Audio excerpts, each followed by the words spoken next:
Okay. Here we are with our final interview for the panel of the Building the Future of Resilient Workers series. We have Simon here, and Simon, I have been chasing you up for a while, but for good reasons. I've been selecting people in my network who I know could add value. And so I thought I'd just get started with share a little bit about yourself, Simon. What do you do and how is that applicable in the workplace space? Hi, Ali. Look, I'm the CEO of Southern Cross Coaching and Development. That's my business. Been running it for nearly 16 years now. And my personal mission within the business is to make the world a better place through better neuroscience-based leadership.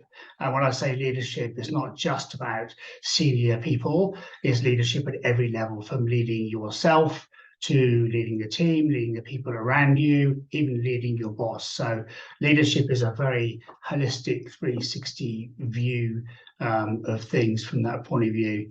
And look, I've been through a lot of things in my life. I've been 16 years running this business. And then I was an officer in the British Air Force for 10 years, controlling air defence fighter aircraft and a few other things. I left, spent 5 years around the world, basically teaching scuba diving, and I was a marine researcher and had an underwater videography business, lived in Borneo in the Philippines for a couple of years, and then came back, had to get a real life in many respects, so couldn't keep on living the lifestyle, and then got into recruitment, and then came back to Australia, where my passion was. I'm English originally, and then went into HR consulting and into my own business. So I've been through a lot of different things in terms of what I've done, but also a lot of mental challenges through all of that stuff too. When I was younger, my mother committed suicide when I was just over 2.5.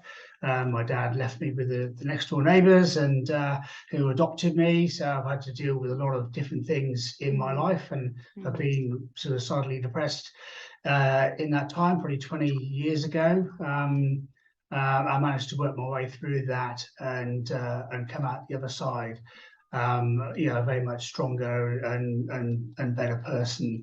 So all of those things together I can bring to the table of what I do in terms of business, but also that drives my passion for making the world a better place through better leadership. It's not just leadership at work, it's just leadership across the board. And I think that's also why the resilience skills that we're talking about are so important. Mm-hmm. Thank you so much for sharing your lived experience with us. It's certainly a bit of a superpower in the mental health sector. There is quite a lot of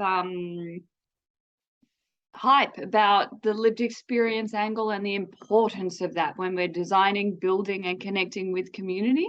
So it's certainly a strength that you can bring to your clients and moving forward. What I liked hearing from you is the perspective of the 360 degrees. And you're Absolutely. also talking about supporting leaders and managers, if I'm correct with the wording there, because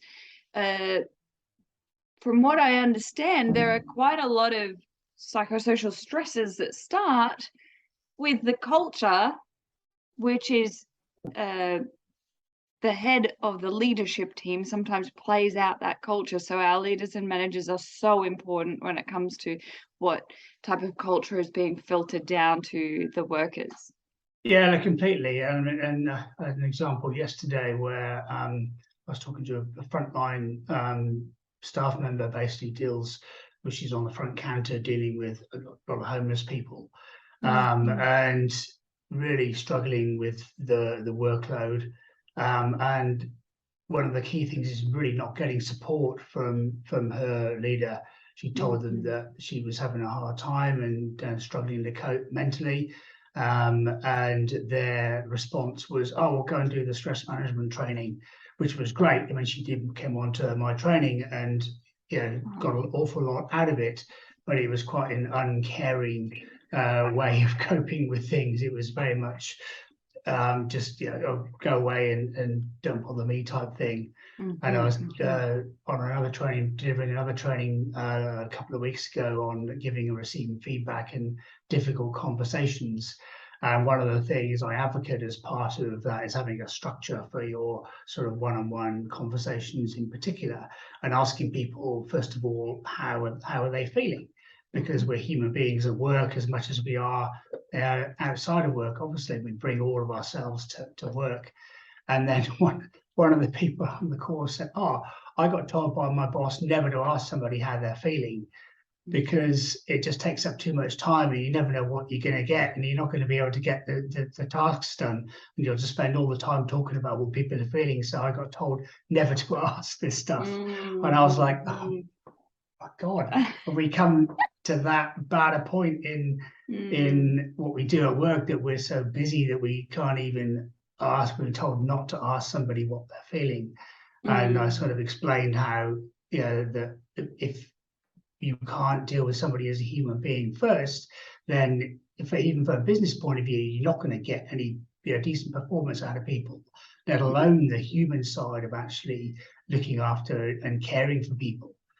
We talk about engagement, getting engagement out of people, and people are being told not to stop and ask people how they're feeling, and we wonder why we don't have staff engagement in these places. So for me, that taking time, being a human being, and making time to ask people what they're feeling, what how are they feeling, and what's going on for them, is a critical part of one, caring for people as a human being, but two, getting the best out of your team and people.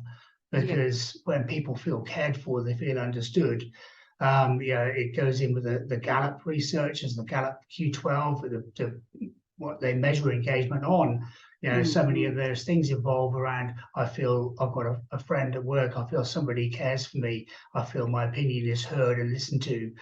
So by doing those, what seem to be just the warm and fluffy things, they're not warm and fluffy, they're critical things that you will get the best out of your people as a leader, and you will also have people, better human beings, and more resilient and happier human beings, which is why we're here, really. Yeah, absolutely. What a great story to tell, because in times of uncertainty, sometimes we can default onto scarcity restricting us, right? So we have limited time, limited resources. Well, don't ask people how they're feeling. We need to save every moment. And it's like that at the moment. I think coming out of a pandemic, there's a skills shortage at every single level, from frontline staff right the way up through. And I think the hybrid working, while it's obviously great in many ways, also has made people very, very task focused. So they get online, go back-to-back meetings, very task focused. What are we going to do in this quick Teams meeting? And we forget to engage people within that space as well. I think building that into what you do as a manager and as a leader is absolutely critical. 100%. And I think the flip side of that also is that don't think we can put it all on our managers and leaders either. While that's critical as well, that it's also a responsibility of people in the team to ask for what they need and have those discussions around it. Because even our leaders are staff members, because they've got a boss as well, and then they're part of a team and they've got a boss. So we're all part of this pyramid. So I think working together as a group and really building that camaraderie will help everybody at every level, from a performance point of view, and certainly from a resilience and human point of view. Absolutely. And just to throw a different perspective in there as well, I've been attending quite a lot of social enterprise networking events, and there's quite a lot of research is starting to emerge, which is kind of contradictory to the initial theory. Don't ask people, how they are, because you don't have time. Because what the social enterprise model is starting to advocate is when business comes with purpose or heart, because they're often, a lot of the social enterprise models have a way to give back to community, or they're working towards a global sustainability goal, and pricing could be higher. But they're building brands that really care. And that is building a movement behind it. And it's building a purpose for team members, which is building their resilience. And it's actually building and scaling business profits beyond what people could have even imagined. So it's not necessarily this mentality of scarcity and cutting back isn't necessarily the way to grow the business during these times.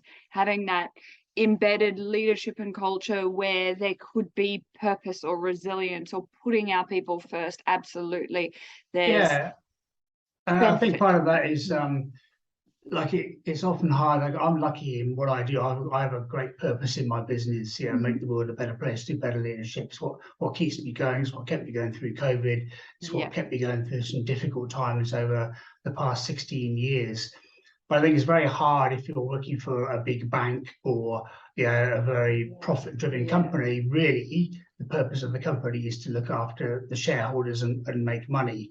So people talk about a purpose at work. It's often quite hard to bring that purpose to a team when ultimately that you're there to drive shareholder value. However, you can drive purpose with your people. And if your purpose is to build a team that wants to look after each other and work well together and care for each other, then that's a purpose in itself. It doesn't have to be a business purpose necessarily. It's a people purpose. And that, I think, is one of the key things that drives engagement no matter where people work. And people, when they don't have that sense of that being cared for, a part of a community in a team within the business, that's when engagement drops. That's when resilience, people just go, well, why should I bother? Why should I bother to flog myself and work these hours when nobody really cares and nobody really gives a damn?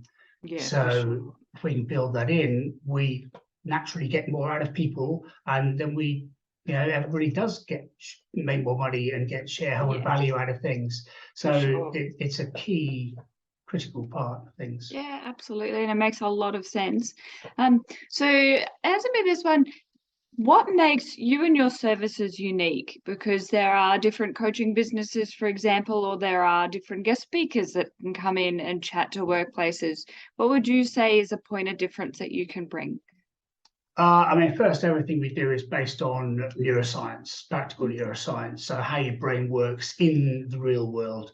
So I look at that and go, okay, what does that mean for what we do on a day-to-day, week-to-week, month-to-month basis? So that's one thing. But also, I think one thing that we're always renowned for is how practical what we do is and how applicable it is to the real world. Yes, we cover the theory, of course, but one of the things that our company is really known for is translating that theory into real world practical things that people can do at every level, whether it's around resilience, whether it's around leadership, whatever angle it is. We're very, very good at the practical aspect of things. But I'll give you an example. Like one of the key tools we talk about for resilience is simply breathe. Breathing is one of the most important things you can do, and stopping, taking that deep breath. Your brain, the first thing you think if you come out of a difficult situation, out of an interview or meeting with your boss or a difficult customer, one of the first things we do is like, breathe out. Oh, thank God that's over. That's your brain signal saying the threat has gone. You can relax, get rid of those cortisol and adrenaline chemicals, and start relaxing, basically. So just that breathe out is a really practical thing that you can do. Another really practical thing that you can do is labeling what's going on for you. People often ignore these things, and I've been guilty of this. You think resilience is about pushing forward, keeping on going, but it's really not. Recognizing what's going on for you and labeling that like this is crap. I'm having a hard time. I feel overwhelmed. Acknowledging those things is a really key part of a practical skill that we can do. One of my consultants, even the other day, she was having a very hard time with stuff going on outside of the work environment, which obviously we still bring to work because we bring all those chemicals with us. And she was trying to put a different spin on it. Like, oh, my friend, in the UK has got breast cancer, and it could be even worse. That I could have that. So what's going on for me isn't that bad. However, it's still happening for you. So you saying yes, there's always somebody who's worse off than you, and that can be a good coping skill. However, just sitting there and acknowledging what's going on for you is a really critical part of the equation, and just practically going, this is crap. Being evicted from my house because I've got a crazy landlord is a really crappy thing to be happening. So that's okay, and then you can start to reappraise and move on from that. Yeah, thank you for sharing some of those tips. I find prevention and early intervention, sometimes the tools that we have can be so simple, but it's that we've forgotten. We've forgotten that we have so many in front of us. But when we're in those states of overwhelmment, it's not necessarily the first thing that comes to mind. So we need to continue to practice it before we need it, and reinforce that it's there for you and that it does make a huge difference. And I will just point out that one of the things that you were mentioning just then is, calling out, stopping. It's okay for me to experience whatever it is that I'm experiencing. And it's okay to label it. Like one of the other interviews, Donna had mentioned that I think it's Bryony Brown's current book has done some research to find out that the average adult person, in the range of emotions that we have available to us, and there's thousands of emotions that we could reach out to and label and identify, the average adult defaults on 4 or 5. So this emotional literacy, to continue educating ourselves on how we're feeling, is a basic foundation. We should all know it by now, especially in this adult world. It should be good practice, but we forget. And we know from a neuroscience point of view that when we put people in fMRI scanners and give them tasks to do, we can see what's happening in their brain. And we know that when they label the emotion, what's going on for them, it actually changes the way the brain works. So instead of looking at the threat part of the brain and the amygdala and staying in that threat state, we're labeling the emotion actually changes the blood flow, and it starts to go to the prefrontal cortex. So it starts to short circuit the threat state that we're in, and literally we can see from what's happening in people's brains. It calms us down, and it starts to put different chemicals into our bloodstream. So very practical stuff that's going on from there. And just one point as well, you're talking about sort of general resilience, that is about stopping, that we forget. Often people think resilience is about being able to keep on going. And obviously, yes, that is true to some point, but part of the way we keep on going is we need to stop as well. We need to stop and rest and take care of ourselves, even if that is taking a few breaths between phone calls, between meetings, going outside, acknowledging what's going on, labeling things, taking that time, even a very short space of time, is really key. So if we do want to go faster, sometimes we've got to stop and rest to be able to go faster. And that's something I've learned over the years. I've been very good at keeping on, pushing on and pushing on. But there's a point when I've just literally fallen over a cliff, because it's you can't keep on doing that. So for sure. That's what I noticed is grit. It's the army crawl through life, which we can do. We can keep picking ourselves back up again, etc. But grit is a survival mechanism, which is actually short term. That's why it's one of the reasons we could be seeing some burnout, because that tactic will not survive medium to long term. Now there is still uncertainty going on with this pandemic. If we keep trying to do the same thing we've always done, it's outdated. It's time to, you've mentioned several tactics: pause, stop, reflect, recharge. There are certainly some tactics that we can embed and put in place to make sure that we are all going to be there for medium to long term growth and support moving forward. Look, I certainly am so grateful for all the knowledge that you've shared with us already, and I continue to learn more and more from you.